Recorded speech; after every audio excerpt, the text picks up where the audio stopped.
Hello everybody, it is LE Diecast. We are back, and this time we're going to be taking a look at some Matchbox cars. At least most of these are Matchbox cars. I think there's maybe one Hot Wheels, one Muscle Machine, and one Johnny Lightning in here. But we will take a look at them. And these cars are kind of leftovers. They came out of various lots. The Matchbox cars I tend to put aside. Most of what we get in here are Hot Wheels, and these just got put in the very good condition, kind of interesting box, and they've been sitting here for a while, so I'm going to make a video of them. I don't know all the history of these. Some of them I know a little bit more, and some of them I don't know anything about. And so once they sit around too long here in the garage, we do a video, and you guys can fill in the blanks, and I will move on. So first up, we've got ourselves these little Oldsmobile Vista Cruisers. There was an original one of these that was in the, was it Superfast or the Lesnies? It was an older one, and I always remember these guys with the little dogs in the back, and those dogs get trashed. Now, neither of these are the older version, and neither of these are particularly hard to find. But I wanted to start with them because they really are one of my favorite castings from the Matchbox line, and they lasted a long time. There's a lot of versions of these.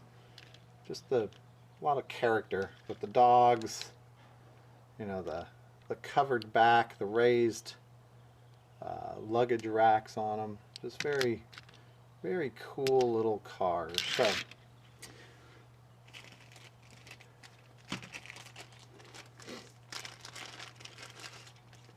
Next up, we've got a Sunburner. This is a car that made a lot of appearances from about, I'm guessing, but I think it was the early 90s all the way up to the late 90s.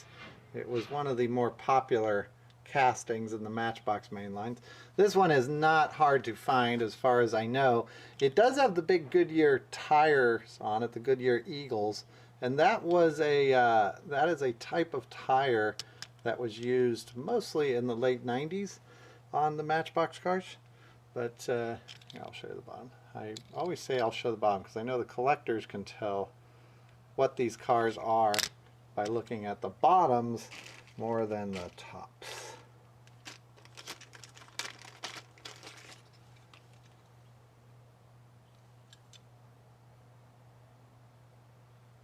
Next up, in no particular order, you know what, here, we'll put them back here.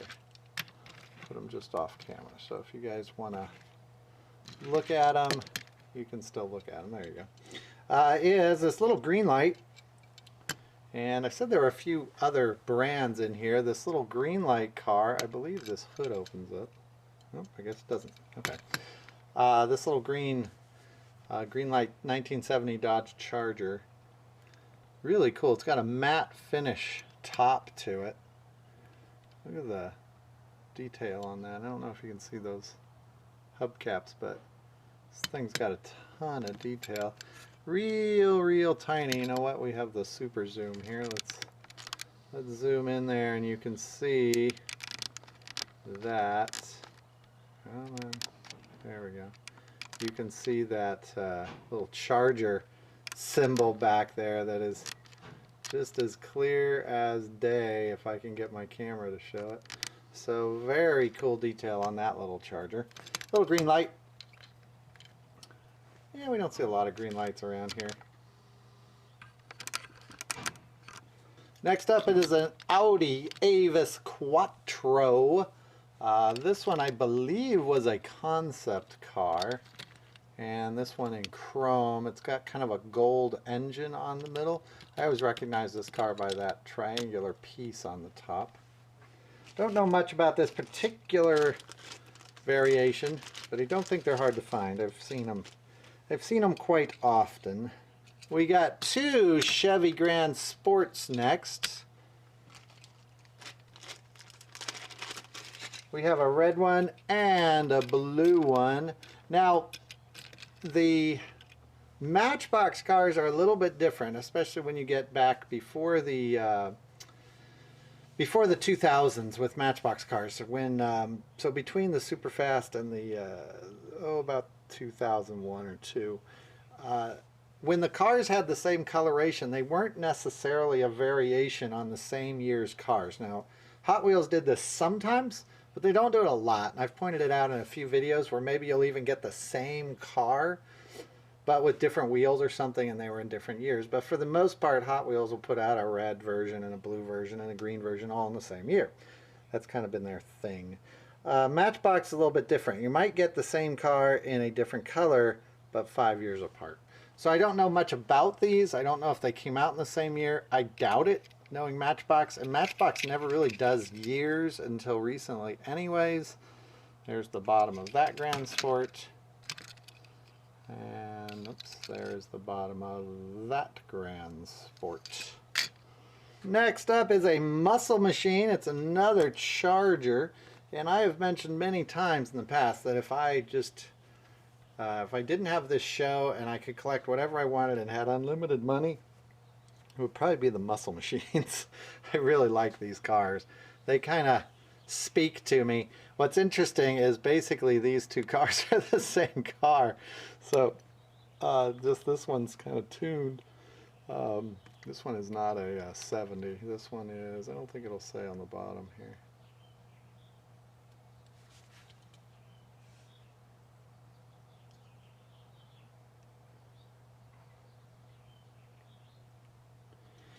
No, it doesn't say on it, but very cool cars. They have great big rubber tires in the back, really detailed rims, and usually lots and lots of detail. And if you've never seen the larger sized versions of the muscle machines, you're really missing out. They are nice, very, very nice. I know a couple guys that have just gone bankrupt collecting those big, large muscle machines, because they're so cool, but so expensive.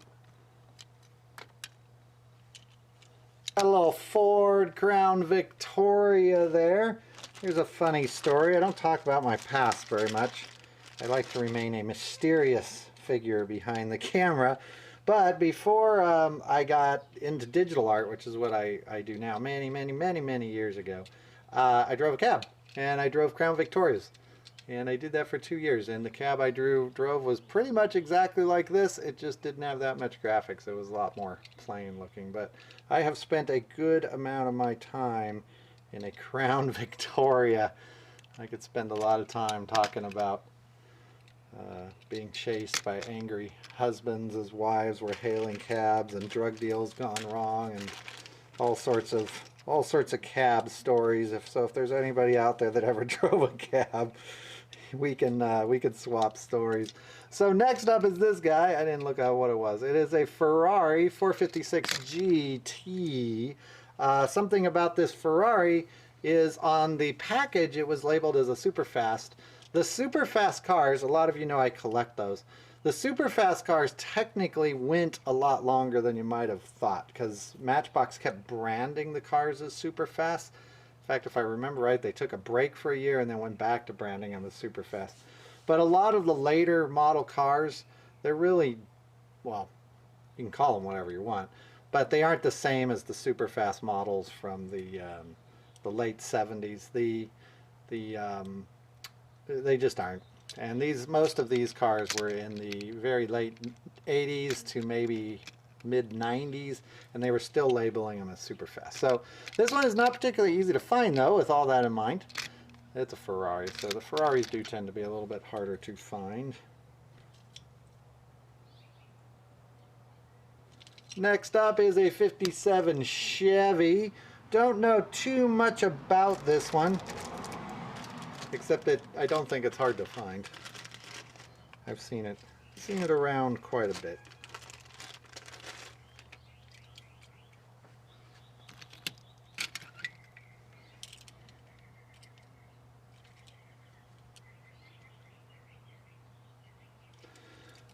Next up, we've got two 33 Ford Coupes. Now, this red one I see a lot. It's also another one that is labeled as a Superfast, I believe, but is not really a Superfast car. It does have those Goodyear Eagle tires on it, which are very cool.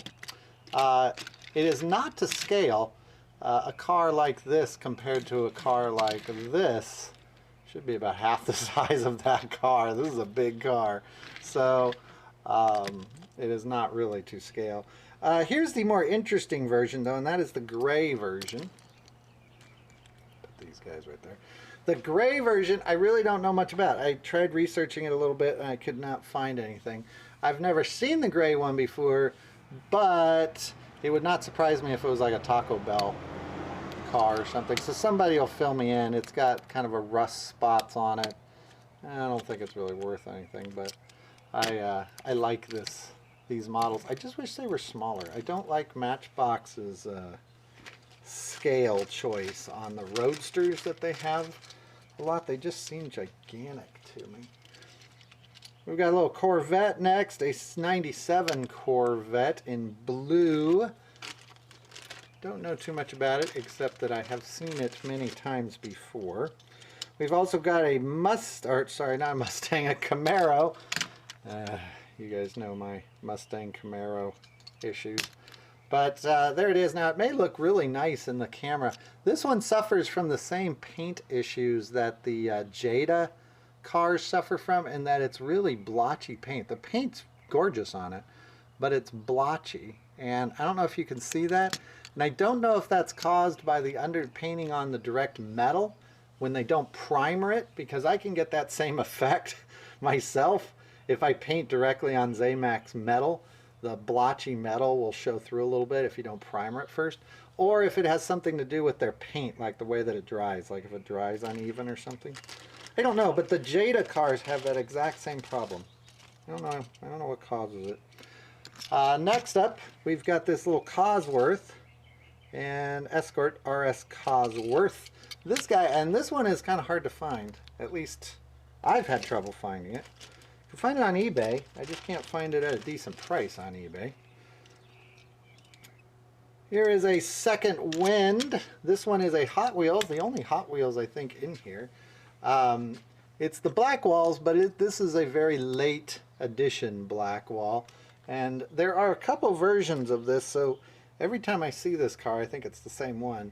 All the versions, well, not all of them, but almost all of them are white. Almost all of them have a number and a circle on them. But they are slightly different. And yes, it is built on the Speed Racer Mach. Was it Mach 5? I think it was the Mach 5. And so for those that are my age, you remember Speed Racer after school and the really cool Mach 5. I think the story was that Hot Wheels was working on a Mach 5 version. They had the rights to do it, and then they either lost the rights or somebody got in an argument or somebody called somebody a name or something. They lost the rights, and so they didn't want to waste a car, and they changed it a little bit, and so they changed it just enough that they can now call it the Second Wind. I thought it was actually the Mach 5 when I saw it because of the coloring and everything. If you look at a version of the Mach 5 in this car, they are pretty different. Last but not least is the Ford LTD. This one a police car. There you go. And this one, we don't see much. And it's another sort of super fast car. Marketed as a super fast. I think this one, never mind. But I think this one was marketed as a super fast, and it's from the mid-1990s. I don't see this one a lot. I have a few of them because I like the police cars, and this has kind of the Universal tires on it from when Universal owned Matchbox. I always thought that when I was a kid, I always thought that was an air conditioning unit, because the real old cars would have air conditioning units that would clip onto the windows, and it is not. I think that is the, oh, it's not an air conditioning unit, but it's something. Is it a supercharger? I forgot what that is, but very cool. Unit 22. And what does that say? I can see it better. It is the, oh, Matchbox, please. Dial 911. So there you go. I will scoot up here. You can see all the cars there in the background. So that is going to do it for this video. And I'm looking down here at some other cars I had, but I guess we'll show those in another video. That's going to do it for this video, folks. I will see you in the next one. Bye bye.